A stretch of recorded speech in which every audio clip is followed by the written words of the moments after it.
Nina bovava lenkunzi akithi kwakhetha umthandayo igwebi ichoma ngazo zombili. Sinibingelele sinamukele ke Phinaphi la wethamele khona i1 KZN TV. Igama lami nguphiwe ngokwaMthembu. Njengoba sikhuluma nawe ke osula namhlanje semkhandluni ke kwaDukuza nokuyilapho khona beqhubeka ke umsebenzi walomkhandlu wokuhlomisa nokuthuthukisa ke osomabhizinisi ke abasakhula nokuyilapho khona lomkhandlu unikezela ke ngeinsiza. Siyafisa ke ukuthi sibheke ikakhulukazi ke phakathi kwezinto ke ethe zathinteka uma ngabe sikhuluma naye ke umeya walomkhandlu umhlonishwa uGumede, yena ke laphani ke ubaba umeya womkhandlu wakwaDukuza ozothi nje esichazele ukuthi ngempela ke ukuhleleka kwalomcimbi kusuke kumayelana nani nanokuthi ke kubalekelela kangakanani ke osomabhizinisi ke abasakhula. Sikhuluma naye ke ubaba uGumede, siphinde futhi ke sikhulume nalabo abathintekayo ngaphambi kokuthi siye kosomabhizinisi uma ngabe sithi ke abakhulume. Jabule kakhulu nje umkhandlo kaDukuza ukubambisana nomnyango we-Economic Development kanye nama stakeholders i-Enterprise Lembe abakamngeni water nabanye sesebenzisana nabo kulomkhakha wokuthuthukiswa komphakathi lokho esikubiza ukuthi i-Local Community Development LED. Namhlanje ke sinabo ke bona ke osomabhizinisi lapha kwaDukuza Mall la khona nabo bezoyikhombisa kunento kuthiwa i-pop-up market, bazokhombisa amakhono abanawo ukuthi umphakathi ubazi bakwazi ukuxhumana nama-customer nathi sibazi ukuze siqhubeke sibambisane ngoba la amabhizinisi amancane sinawo lapha amabhizinisi asuka khona lapha endaweni yakithi kwaDukuza esifuna ukuthi akhule ngoba siyabona ukuthi uma bethuthuka abantu bakithi bazokwazi ukuthi bathuthukise nabanye kuvuleke amathuba emisebenzi futhi kukhole umnotho wendawo ngoba siphoke phela ukukhulisa lo mnotho kodwa ungakhuleli kuphela laba abanemali enkulu kodwa ukhulele futhi nalabo abanamabhizinisi amancane khona sizothuthuka ngokulingana. Sengijabule nje mase ngizwa ukuthi ikhona indlela ukuthi abanye babo bangakwazi nanokuthi bahwebe khona la kule mall kukhona indawo la ezingabekelelwa bona. Ilokho kuyasijabulisa kakhulu ke lokhu kuusuku lokugcina emkhankasweni besinawo inyanga yonke eka November. Sike saba ne fashion fair ebikhona lapha kwabakhona ukuqeqeshwa ngamazinga ahlukene abo somabhizinisi. Namhlanje ke siyavala kulonyaka sifisa sengathi konke kungaqhubekela nangeminyaka ezayo futhi sibonile lapho ukuthi khona ade beqeqeshiwe abathathiwe kwaba khona izinsiza zokusebenza abayihlomulile ngoxhaso olusuka kumngeni water. Siyakubonga nakho lokho sizaqhubeka ke siwumkhandlu sigqugquzelela ukuthi abantu bayizamele bayiqalela amabhizinisi okuyithe sizokwenza kuphela ukubaxhasa ngoba sesibonile futhi khona namabhenki lapha nabanye abakwazi ukubasiza ukuthi bathole imali yokuxhasa amabhizinisi abo ukuze akhule siqhubekele phambili nentuthuko endaweni yethu. Sibisana nosomabhizinisi abancane ukubalekelela ukuthi bakwazi ukuthuthukisa umnotho ngoba yibona abadala abathuba umsebenzi. Okwethu ucreate nje platform ukuthi bakwazi ukuthi ammono abanawo bakwazi ukuthi ufezeke. So ke njengoba sazi ukuthi umhlaba wonke ucelebrate into ekuthiwa i-Global Entrepreneurship Week, nathi ezikwaDukuza sithe asibambile uqhaza lelo. Kulonyaka ke i-theme yakhona ethi bring your business idea to life. So sifisa ukuthi amaphupho abanawo njengosomabhizinisi ayafezeka. So namhlanje kulo pop-up market sibanika khona i-platform ukuthi bakwazi ukuyimarketa njengoba sibanika ne-equipment ye-marketing i-branding ukuthi noma kuswa sebevula izitolo bakwazi ukuthi babe nento eziba-showcase ukuthi bawobani basebenzela kuphi. So we believe with this opportunity izobalekelela ukuthi bakwazi ukuthola more market, bakwazi ukuthola abathuba bemsebenzi, bakwazi ukukhula bangenise umnotho. In that sense bazothola abathuba bemsebenzi umnotho wethu uyakhula kalondlela leyo. So sibonga kakhulu iprogram esila namhlanje soqhubeka siyenze njengoba desho babumeya enike commitment ukuthi they are going to put more funding ukuthi iprogram yethu ikwazi ukukhula ukuze osomabhizinisi abathola namhlanje lokumarketa kwi-pop market mase kuvela amathuba even at a professional level national tuba yokhangisa imisebenzi yabo kuzobe sekubalelwa because sebethole this kind of support and this kind of training that we have arranged njengomasipala wakwaDukuza. Bingelela igama lami uSiyabonga wakwaTembi Sibongo, ngisebenza kwaDukuza Mall as a center manager kwaDukuza Mall.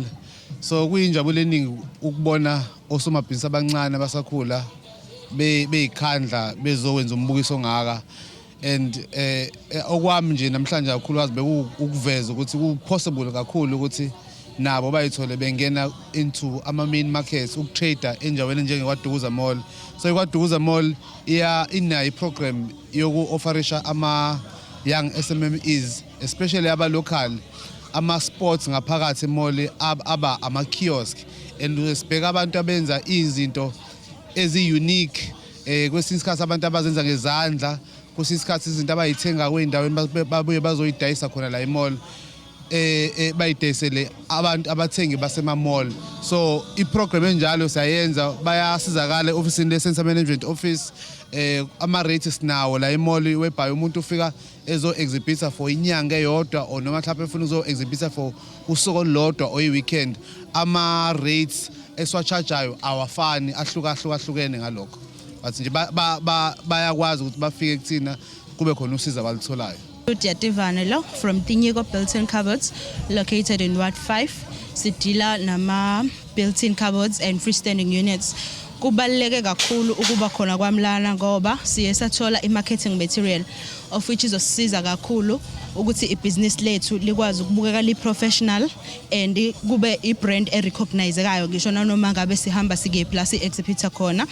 Ngibonga kakhulu futhi naku LED kwaDukuza ukuthi basinikeze ama-program afana nale ngoba it was part of a program ebekade si attendile that was teaching us about financial management, of which ukuthi izimali zebhizinisi kumele zisebenze kanjani, ibudget ilandela kanjani, noku-understanda ama-annual financial statements ukuthi ukwazi ukwa-understand even though eyenziwa i-accountant but nawe wazi ukuthi kwenzakalani. So kusisiza kakhulu lokho ukuthi sil-understande ibhizinisi, ukwazi ukuthi libe professional ngaso sonke isikhathi. Anmonani uSilondiwe Benny from Slow's Kitchen. Ave sijabulile. I-KDM has sponsored us with i-marketing material okusho ukuthi lapho nalapho esithola khona ithuba lokuthi simakethe amabhizinisi ethu, sizokwazi ukubonakala, sizokwazi ukuthi umuntu meqhamuka ebone umsebenzi wethu, and umuntu ekwazile ukuyibona into ngesithombe kulula nokuthi ayikhumbule futhi. So we are very excited because it means that our businesses are growing. It means that our umasipala wethu futhi une-interest okusibona sithuthuka njengosomabhizinisi abancane. Namhlanje siyafisa ukuthi siwumnyango njengoba sikwazile ukuthi sibe ingxenye ye-program yakwaDukuza Pop-Up Market whereby bekhona ama-exhibitors be-showcase ngezimpahla zabo nemikhiqizo yabo eyahlukahlukene.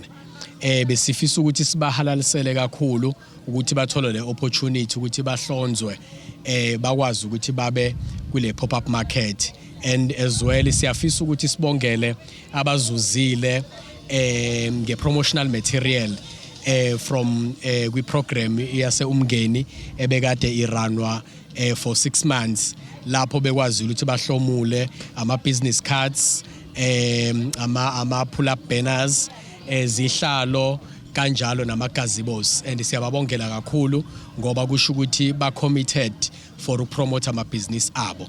Siwumnyango kwezothuthukisa kwezomnotho nokuvakasha nokongiwa kwemvelo kwaZulu Natal ophethwe ubaba umhlonishwa umfundisi uMusa Zondi, owethu umsebenzi kakhulukazi ngaphansi kwe-unit ebizwa ukuthi enterprise development uqinisekisa ukuthi osomabhizinisi abancane abasakhula kungaba ama-SMMEs ngaba ama-cooperatives ukuthi labo somabhizinisi sibalekelele ngey'nsiza kusebenza ezahlukene, sibalekelele ngisho nane access to the market, sibalekelele ngisho nane business management noma financial management, uqinisekisa ukuthi uma laba bantu sebesizakele kulokho abakuzamayo okuncane sibayenza ukuthi bakwazi ukukhula nabo bakwazi ukuthi bamelane nesikhathi sanamhlanje okuyi-market efanele nedemand yabantu abakhona bakwaDukuza kanjalo neyilembe neKZN as a whole. Siyafisa ke ukusho ukuthi siwumnyango sinama unity ahlukene, for instance ne-women economic empowerment elekelela abantu besifazane, sibe nomnyango noma i-unit ebizwa ukuthi i-youth economic empowerment elekelela abantu abasha, sibe ne-unit as well elekelela abantu abaphila ngokukhubazeka. la wonke lama unit aqikelele ukuthi osomabhizinisi abakulowo mkhakha bayasizakala. Siphinde futhi sizoba nama categories noma ama sectors okuyiwona seqhulwini phezulu kwethu esikuyiwona esiwabekele ukuthi sifocus kuwona, hayi ukuthi ngoba amanye singawanakile, njengo pulp and paper, abantu abenza ama toilet papers, kube detergents and chemicals product, abantu abadila nezinto zokuhlanza, insipho, hand and so forth. Kuzoba i-bakery, kuzoba eyokugcina, kuzoba i-clothing and textile. Ingakho ubona ukuthi siwumnyango sikwazile silekelele ikwadukuza sibe nesandla uqinisekisa ukuthi lo mcimbi uba impumelelo, ngoba sibonile fashion fair, sabona oma exhibitions, kwaba nama business economic empowerment workshops enzekile. Inhloso yethu ukuqikelela ukuthi umnotho wasemakhaya uyaphumelela ubheka phambili. Empeleni asigcini namhlanje ukuthi nje bekuyinyanga eqondene nalomsebenzi. Umsebenzi vese wenziwa unyaka wonke. Ngonyaka ozayo umuntu wenza isithembiso lapho ukuthi sizokwenza isiqinisekiso siyakhulisa ngebudget, ngoba singajabula ukuthi sibone abantu abaningi bebambe iqhaza. Okusithokisana kakhulu ukuthi yintshi kakhulu esiyibonayo ebambe iqhaza kule msebenzi enziwa. Size sibona sangathi lonaso esingasebenzisa ukudala amathuba emsebenzi, njengoba abantu bakithi abaningi benenkinga yokutholakala kwamathuba emsebenzi. Nakanjani siyoqhubeka ngonyaka ozayo futhi sikhombisa ukuthi sofaka igxathu elikhulu ukuze lo kube umsebenzi omkhulu kunawala wanamhlanje. Mbukeli ke ngempela bekuwona ke umsebenzi womkhandlu ikwadukuza municipality okuyiwona ke ebese ubheka osukwini lwanamhlanje. Sibonga kakhulu ukuthi ube ingxenye yalolu hlelo. Nokujabulisayo ke ukubona ke umkhandlu usukumela phezulu ukulekelela ke osomabhizinisi nabantu abasha ukuthi bekwazi ke ukuthi beyithuthukise.